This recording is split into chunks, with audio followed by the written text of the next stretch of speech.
Welcome दोस्तों मेरे study channel में। आज का हमारा टॉपिक है अपेंडिसाइटिस और ये किस सब्जेक्ट से लिया गया है? मेडिकल सर्जिकल नर्सिंग से। इसमें फर्स्ट इंट्रोडक्शन है, the appendix is the small finger like appendage attach to the caecum just below the ileocaecal valve. जो अपेंडिक्स होता है वो क्या है, एक स्मॉल होता है, स्मॉल शेप का होता है और वो कैसा होता है, फिंगर लाइक उसका स्ट्रक्चर होता है ना। जो सीकम होता है उसके नीचे से क्या होता है, ये अटैच होता है। सीकम क्या है, जो लार्ज इंटेस्टाइन है उसका एक पार्ट होता है सीकम, उसी से ये क्या होता है, जस्ट जुड़ा हुआ होता है below the ileocaecal valve. And because it is the empty into the colon, ये क्या है, एक इम्पिटी होता है, मतलब खाली और खाली होता है। insufficient into its lumen is small, it is the prone to become obstructed and it is the vulnerable in infection। जो अपेंडिक्स है वो इम्पिटी होने के कारण क्या होता है, इन्फेक्शन के लिए वल्नरेबल होता है, मतलब उसमें ज़्यादा चांसेस है कि इन्फेक्शन हो सकता है। इसकी definition, inflammation of the appendix, जो अपेंडिसाइटिस है, आइटिस मीन्स क्या होता है, इन्फ्लामेशन, मतलब अपेंडिसाइटिस क्या क्या हुआ, इन्फ्लामेशन ऑफ द अपेंडिक्स। ए पस field एप्सिस from outside the inflamed appendix, मतलब जो अपेंडिक्स है उसमें क्या हो जाएगा, इन्फ्लामेशन हो जाएगा और पस फिल्ड हो जाएगा। इसकी सेकंड डेफिनेशन क्या है, appendicitis is the inflammation of appendix, a finger shaped pouch that project from your colon on the lower right side of your abdomen. Appendicitis क्या है, इन्फ्लामेशन ऑफ द अपेंडिक्स, और ये क्या है, फिंगर लाइक स्ट्रक्चर है। और जो colon है, कोलॉन के क्या जस्ट बिलो होता है, वहाँ से क्या होता है, ये कनेक्टेड होता है, और जो एब्डोमिनल के राइट साइड में वहाँ पे ये होता है। जैसे हम देखें, जैसे हम डायग्राम में देखें तो यहाँ पे ये दिया हुआ है अपेंडिक्स, अपेंडिसाइटिस का ये दिया हुआ है। नॉर्मल अपेंडिक्स देखें तो ये स्मॉल इंटेस्टाइन इधर गई है, पर ये जो लार्ज इंटेस्टाइन है ये लार्ज इंटेस्टाइन से क्या है, कनेक्टेड है। अपेंडिक्स क्या है, कनेक्टेड है। ये क्या है, फर्स्ट वाली क्या है, असेंडिंग, ये क्या है, असेंडिंग कोलॉन, ये है ट्रांसवर्स कोलॉन और ये डिसेंडिंग कोलॉन। तो ये किससे कनेक्टेड है, असेंडिंग कोलॉन से ये कनेक्टेड है, वहाँ से जुड़ा हुआ है। अब हम देखते हैं इसका इंसिडेंस क्या होता है। Males are affected more than female, मतलब जो अपेंडिसाइटिस है वो सबसे ज़्यादा किसको अफेक्टेड करती है, मेल्स को ज़्यादा अफेक्टेड करती है। Teenagers more frequently than adult, जो टीनेजर होते हैं उनको ये ज़्यादातर होने के चांसेस रहते हैं। मोर देन एडल्ट मतलब एडल्ट में ये कम होगा पर टीनेजर्स में ये ज़्यादा होगा। The highest incident is in those between the age of 10 and 30, जो इंडिविजुअल 10 to 30 एज के एज ग्रुप में है, मतलब जो एज ऑफ 10 and 30 एज, जो टीनेजर्स हैं उनमें ज़्यादा देखने को मिलता है। इसकी फर्स्ट कॉजेज है, the extract causes of appendix is unknown, मतलब जो अपेंडिक्स का कॉज है वो क्या है, अननोन है। एनलार्ज लिम्फोइड फॉलिकल्स, जो एनलार्ज लिम्फोइड फॉलिकल्स उसके कारण भी अपेंडिक्स देखने को मिलता है। थर्ड है इंटेस्टाइनल वॉर्म्स, जो इंटेस्टाइन है, लार्ज इंटेस्टाइन है, उसमें बहुत ज़्यादा वॉर्म्स प्रेजेंट रहेंगे, कीड़े प्रेजेंट रहेंगे, तो उसके कारण भी क्या हमें अपेंडिसाइटिस देखने को मिलेगा, क्योंकि जो अपेंडिक्स है वो क्या होता है, तो जो पेस्टिसाइड्स है, जो वॉर्म है उसमें प्रेजेंट हो जाएंगे, फिल हो जाएंगे और क्या इन्फेक्शन कॉज करेंगे। इसका फोर्थ क्या है, appendix become blocked often by stool और the foreign body are on cancers, जो अपेंडिक्स है उसमें क्या हो जाएगा, ब्लॉक हो जाएगा, ब्लॉक होने के कारण भी अपेंडिसाइटिस देखने को मिलेगा। या फिर उसमें स्टूल के कारण भी हमें, जो often stool and foreign particle, जो उसमें ब्लॉक किसके कारण हो जाएगा, स्टूल के कारण, या फिर फॉरेन पार्टिकल उसमें एंटर हो जाएंगे, उसके कारण भी हमें अपेंडिसाइटिस देखने को मिलेगा। इसमें फिफ्थ क्या है, blockage may also occurs from the infection, जो ब्लॉकेज है वो किसके कारण इन्फेक्शन कॉज करेगा, since the appendix swollen in the responses to any responses in the body, जो फॉरेन पार्टिकल है उसके कारण हमें देखने को मिलेगा, अपेंडिसाइटिस हो जाएगा। अब है इसके टाइप्स, जो अपेंडिक्स होता है वो 2 टाइप्स का होता है, एक होता है acute and chronic. Acute means जो कम ड्यूरेशन के लिए होता है, मतलब लेस देन 6 वीक, एंड जो क्रॉनिक होता है वो मोर देन 6 वीक होता है। अब देखते हैं हम acute appendicitis. Acute appendicitis is the severe and sudden case of appendicitis, जो अपेंडिसाइटिस है वो उसके क्या है, सीवियर और सडन केसेस ऑफ अपेंडिसाइटिस, मतलब हमें अचानक से इसके केसेस देखने को मिलते हैं, जैसे सडन ऑनसेट होता है इसका। फिर इसके सिम्टम्स क्या हैं? The symptoms lead to develop quickly over courses of 1 or 2 days trusted sources, मतलब 1 या 2 days में हमें इसके 1 या 2 days में हमें इसका क्या देखिएगा सिम्टम्स देखने को मिलेंगे। It require immediately medical treatment, इसमें क्या है इमीडिएटली मतलब तुरंत हमें मेडिकल ट्रीटमेंट की ज़रूरत पड़ेगी। If left untreated it can cause your appendix to rupture, this can a serious and the even fatal complication. अगर हमने इसको ट्रीट नहीं किया, इमीडिएटली ट्रीट नहीं किया, तो ये फीटल कॉम्प्लिकेशन के लिए क्या होगा, रिस्पॉन्सिबल होगा। इस थर्ड क्या है, acute appendicitis is more common than chronic appendicitis. जो एक्यूट अपेंडिसाइटिस है वो मोर कॉमन है, मतलब सबसे ज़्यादा होती है किससे, जो क्रॉनिक अपेंडिसाइटिस है उससे भी ज़्यादा होती है। अब इसका सेकंड टाइप क्या है, क्रॉनिक अपेंडिसाइटिस। जो chronic appendicitis is less common than acute appendicitis. जैसे हमने देखा था कि क्रॉनिक अपेंडिसाइटिस क्या है, लेस कॉमन है, मतलब हमें कम देखने को मिलती है। ज़्यादातर हमें कौन सी अपेंडिसाइटिस देखने को मिलती है, acute appendicitis. Chronic cases of appendicitis the symptoms में बी रेयरली माइल्ड। जो इसके सिम्टम्स होते हैं वो क्या होते हैं, थोड़े से माइल्ड होते हैं। They may disappear before disappearing again over the period of week, month and even year. जो इसके सिम्टम्स हैं हमें या तो मंथ में देखने को मिलेंगे, 1 मंथ में, या फिर 1 ईयर तक लग जाते हैं इसके सिम्टम्स हमें शो होने में। This type of appendicitis can be challenged A diagnose, मतलब जो इस टाइप की अपेंडिसाइटिस है, क्रॉनिक अपेंडिसाइटिस है, उसको डायग्नोस करने बहुत चैलेंजिंग होता है, बहुत मतलब डिफ़िकल्ट होता है थोड़ा सा डायग्नोस करना। Sometimes it is not diagnose until it develop into the acute appendicitis. Last क्या है, chronic appendicitis can be dangerous. जो क्रॉनिक अपेंडिसाइटिस है वो क्या होती है, डेंजरस होती है। अब हम इसकी पैथोफिजियोलॉजी देखते हैं। पैथोफिजियोलॉजी क्या है, due to etiological factor. Etiological factor में क्या था, फॉरेन पार्टिकल्स थे, या फिर स्टूल था, या फिर जो वॉर्म्स थे वो इंटेस्टाइन में डेवलप हो रहे थे, इंटेस्टाइन में ज़्यादा वॉर्म होने के कारण। ये किसको लीड्स करेगा, ऑब्स्ट्रक्शन ऑफ द अपेंडिसियल ल्यूमन, मतलब इनसाइड द अपेंडिक्स। जो अपेंडिक्स है उसको क्या कर देगा, ये ऑब्स्ट्रक्ट कर देगा, मतलब नैरो कर देगा, ऑब्स्ट्रक्ट मतलब ब्लॉक कर देगा।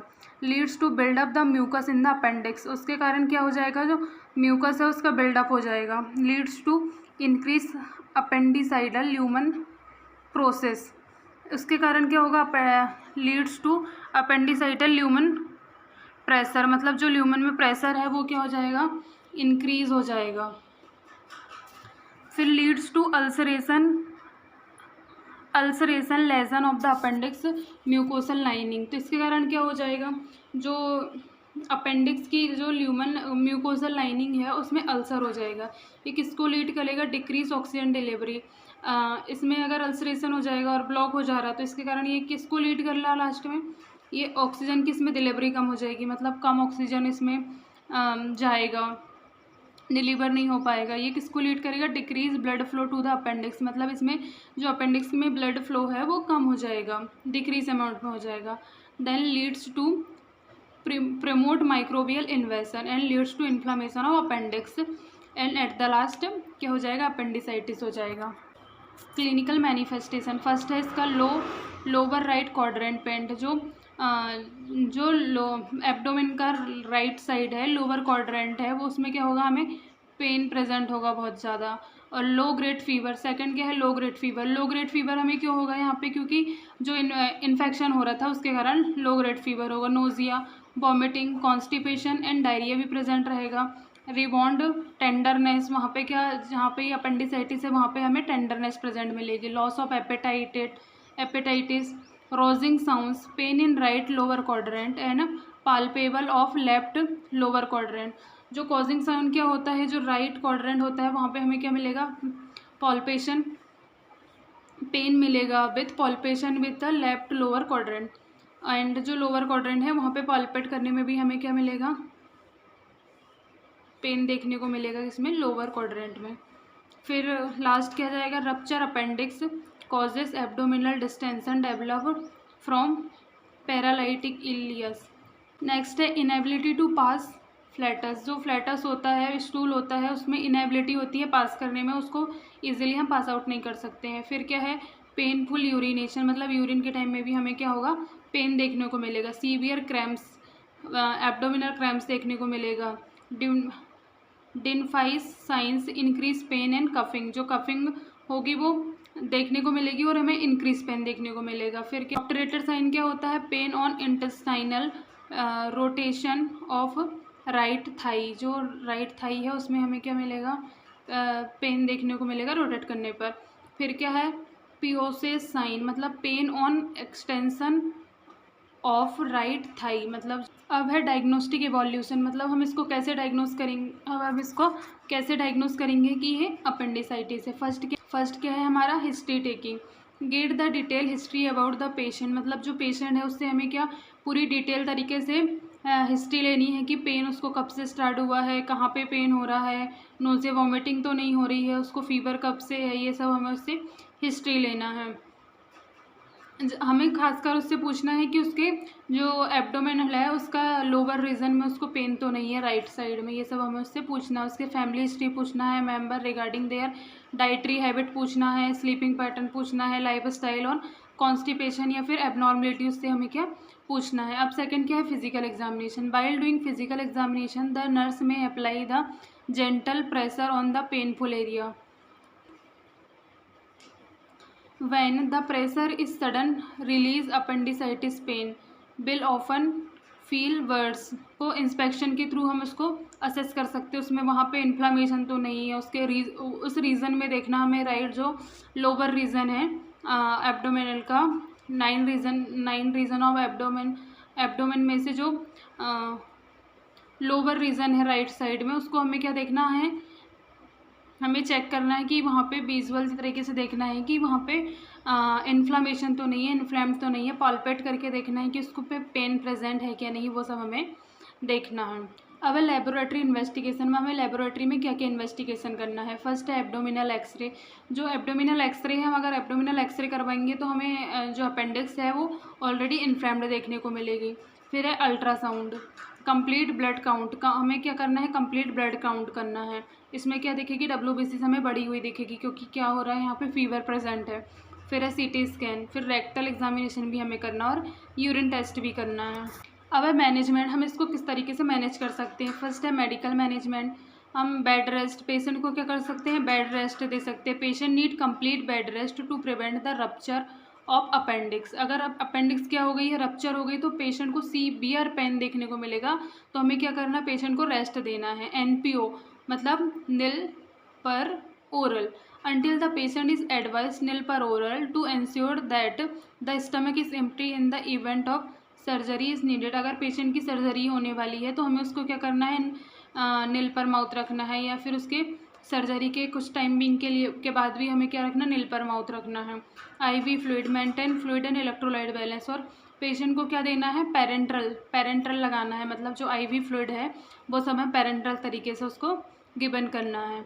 देन फिर क्या है, एंटीबायोटिक एग्जाम्पल, क्या उसको एंटीबायोटिक प्रोवाइड करनी है, एंटीपायरेटिक देनी है, एंटीमेटिक देनी है, एंटी एनाल्जेसिक, एम्पिसिलिन या फिर सल्वेक्टम और फिर जेंटामाइसिन, ये सब हमें उसको क्या करनी है, प्रिस्क्राइब करनी है। अब इसका सर्जिकल मैनेजमेंट, कि हम उसको किस तरीके से सर्जिकल मैनेजमेंट के थ्रू हम उसको कम कर सकते हैं।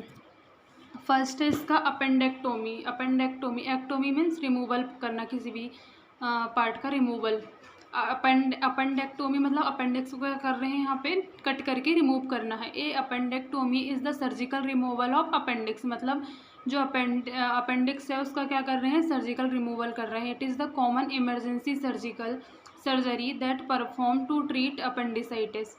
जो अपेंडेक्टोमी है वो क्या है, इमरजेंसी सर्जरी है, मतलब हमें इसको पेशेंट में इमरजेंसी मतलब अचानक से इसको करना पड़ता है। जैसे पेशेंट को एक वो है, बहुत ज़्यादा सीवियर पेन हो रहा है और उसमें बहुत ज़्यादा इन्फेक्शन हो गया है किसमें, अपेंडिक्स में, तो जो सर्जन है उसको क्या करना पड़ता है, अपेंडिक्स की इमरजेंसी सर्जरी करनी पड़ती है। And inflammation condition of the appendix. और इसकी सेकंड सर्जरी क्या है, लेप्रोस्कोपी अपेंडेक्टोमी। लेप्रोस्कोपी अपेंडेक्टोमी, इसमें क्या होता है, during the laparoscopic appendectomy the surgeon insert special surgical tools in video camera into your abdomen to remove your appendix। इसमें laparoscopy में क्या होता है, इसमें 3 इंस्ट्रूमेंट को क्या करते हैं, जैसे पिक्चर में हमें दिख रहा है। ये फर्स्ट क्या है, यहाँ पे लेप्रोस्कोपी का इसमें 3 इंस्ट्रूमेंट उसमें भेजे गए हैं, टूल्स भेजे गए हैं। इसमें क्या करते हैं, एक में कैमरा होता है, एक में क्या होती है, एक में कट करने के लिए इंस्ट्रूमेंट होता है, सर्जिकल होता है। वीडियो कैमरा के थ्रू क्या करते हैं, अपेंडिक्स को रिमूव करते हैं। In surgical laparoscopy surgery allow you to recover fast and heal with less pain and scarring. It may be better for old adult in people with obesity. मतलब जो laparoscopy appendectomy है वो obesity और older adult में करने की हमें ज़्यादा ज़रूरत पड़ती है, और जो इसका सर्जिकल मैनेज है वो 100% क्योर होता है। नर्सिंग मैनेजमेंट, मतलब जो नर्स है इसको किस तरीके से मैनेज कर सकती है। The nursing goal is relieve pain before and after the surgery. जो उसको पेन रिलीव है उसमें हेल्प करनी है, उसको मेडिकेशन वगैरह प्रोवाइड करनी है। Maintain fluid and electrolyte balance, patient का जो फ्लूइड और इलेक्ट्रोलाइट बैलेंस है उसको क्या करना है, मेंटेन करना है। Reduce anxiety by giving proper education regarding disease condition and treatment. जो पेशेंट है उसको एंजाइटी को रिलीव करनी है, कम करनी है एंजाइटी को, उसको प्रॉपर तरीके से गाइडेंस देनी है, उसको एजुकेट करना है उसकी डिसीज कंडीशन को लेकर। देन फिर क्या है, eliminate infection by the providing antibiotic. उसको प्रॉपर तरीके से एंटीबायोटिक प्रोवाइड करना है जो डॉक्टर ने क्या किया है, प्रिस्क्राइब किया है। Then maintain skin integrity and attaining optimal nutrition. And जो स्किन की इंटेग्रिटी है उसको भी मेंटेन करके रखना है। देन फिर मेंटेन पर्सनल हाइजीन, उसका पर्सनल हाइजीन को भी क्या करना है, मेंटेन करके रखना है। अब है बिफोर सर्जरी हमें क्या क्या करना है। Nurses provide IV infusion to relapse fluid loss and promote adequate renal function. जो नर्स है वो क्या करेगी, IV इन्फ्यूज़न को क्या करेगी, ये रिप्लेस फ्लूइड लॉस, उसको क्या करना है, IV इन्फ्यूज़न लगाना है, IV इन्फ्यूज़न उसको देना है। और inadequate promote the inadequate renal function. उसके nurses provide IV infusion to replace fluid loss and promote adequate renal function. फिर antibiotic therapy to prevent the infection. जो इन्फेक्शन है उसको प्रिवेंट करने के लिए क्या देना है, एंटीबायोटिक हमें थेरेपी देनी है। फिर आफ्टर सर्जरी हमें क्या करना है, the nurses place the patient in high followers position. Patient को क्या रखना है, हाई फॉलोअर्ड पोजीशन में उसको रखना है। फिर to reduce the tension of the incision. जो उसकी टेंशन है उसको रिड्यूस करना है इंसीजन की। फिर abdominal organ and helping the reduce pain. उसके पेन को रिड्यूस करने के लिए उसको क्या करना है, हेल्प करना है। देन फिर oral fluid is administered to prevent dehydration. Thank you for watching my video. अगर आपको ये मेरा वीडियो पसंद आए तो please like share and subscribe. अगर आपको इससे रिलेटेड कोई भी डाउट हो तो आप कमेंट्स बॉक्स में कमेंट कर सकते हैं। एंड देन अगर आपको कोई टॉपिक पे वीडियो चाहिए तो आप उसके लिए भी कमेंट्स कर सकते हैं। और please give me my negative and positive point. Thank you दोस्तों।